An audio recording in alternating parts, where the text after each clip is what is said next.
hein. Virilisation pour les femmes. Alors, la virilisation, elle peut commencer par différents endroits. Pilosité faciale, généralement, plus accentuée. Par exemple, il y a des personnes qui vont toutes les semaines chez l'esthéticienne parce qu'elles ont de la pilosité faciale.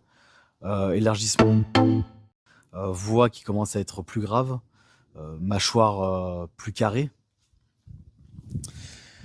Transpiration plus donc excessive. Transpiration excessive, c'est pareil, ça dépend des molécules que vous prenez, mais si vous allez transpirer plus, etc. Après, si plus vous prenez de sel, plus vous allez transpirer, par exemple. Là, c'est vraiment de la transpiration en excès, hein.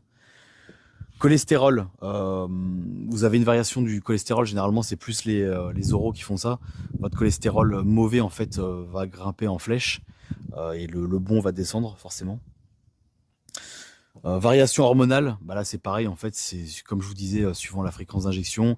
Ça peut être une variation aussi par exemple de la thyroïdie, donc la thyroïde, donc être en hypo ou en hyperthyroïdie, suivant ce que vous prenez.